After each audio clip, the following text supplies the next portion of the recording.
Hi, I'm Selena. Hi, I'm Demi Lovato. And you're watching. And you are on dose.ca. Dose.ca.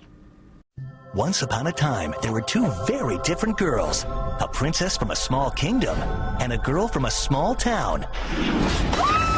But when fate brings them together... I had to bring her here. The director didn't give me a choice. A normal dad would go to a foreign country on a secret mission and bring his daughter back a t-shirt, not a person. They've got to team up to help this would-be queen pass for a regular teen. What'll it be? Bowling, please. There's a shock. Was it weird to sort of have this antagonistic relationship with Demi in the movie when you guys are such good friends? Yes, it was very strange in the beginning of the movie, pretending like I had never met this person. I was like, this is so weird, it's Demi. Like, I have to pretend like I don't even know her. It was pretty hard because we'd never really gotten into arguments before. I mean, of course we have arguments, but we never, like, antagonize each other like that. So it was definitely hard to play, but it was fun at the same time. It was, like, kind of nice to pretend like we hated each other for a second.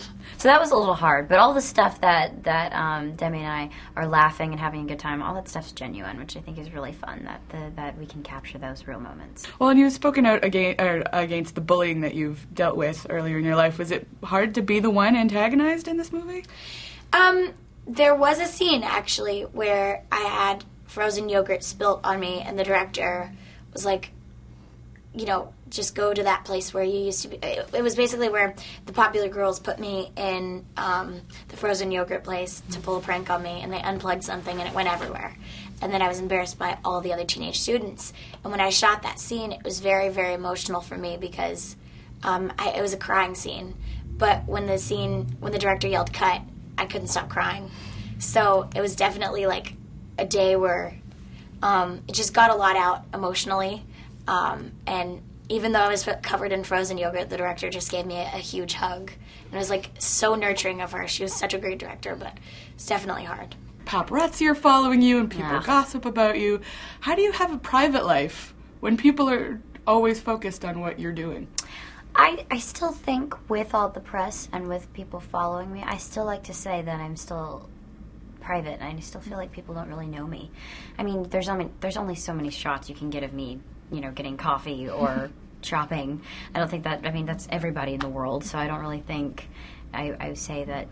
I like to say I still have a little mystery left. I think that if you want a personal life, you can keep a personal life. I mean, sometimes it's hard when you're seen with somebody or, you know, people will start rumors or whatever, but at the same time, it's like if you and your family and your friends know the truth, then that's all that matters. How do you deal with people just recognizing you all the time and paparazzi following you around? It's not really hard. I don't have a lot of paparazzi, which is good. I mean, I do, but it's, like, not overwhelming.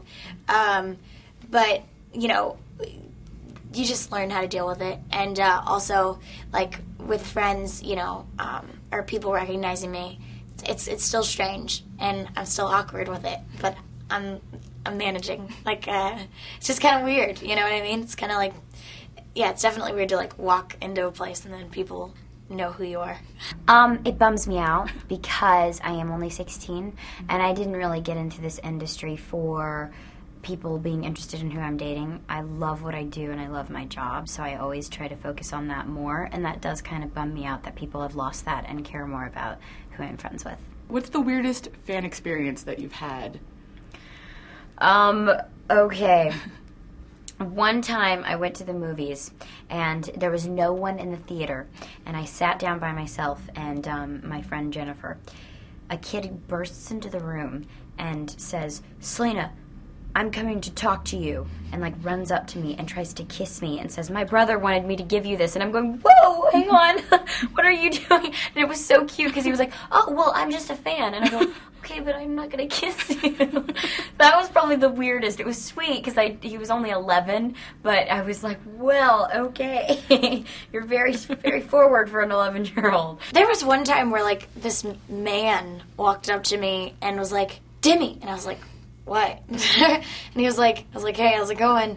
He's like, "Look," and he, like, held up his license and his last name said Lovato, and I was like, "My last name's Lovato too." I was like, "Cool." I was like, "Are we related?" And he was like, "I don't know, bye," and, like, ran away. I was like, all right, that was really weird. but it was funny. Do you get fans like asking you out on dates or inviting you to sleepovers? Or somebody proposed to me one time in Spain with a ring and everything, and it was like, I don't really think I can say yes because I don't really know you.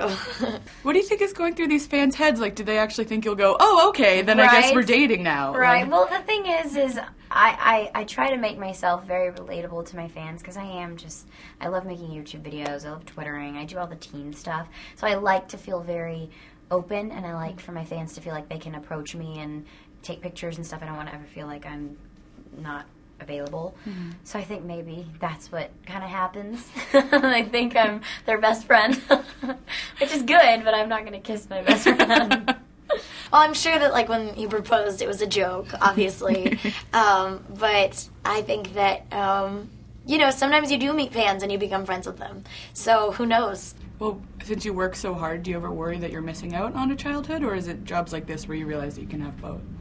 Well, I'm surrounded by adults 24/7, so I guess I am kind of forced to mature a little quicker. But when I'm with people like Demi or my family, I feel like I can be a normal 16-year-old, and I like to say I have a balance of both. I don't feel like I'm really missing out on too much. I love what I do too much to say, well, I'm not going to do it because I want to go to prom. I look at it as I'm given an opportunity that other people are missing out on, and I'm very thankful to be here.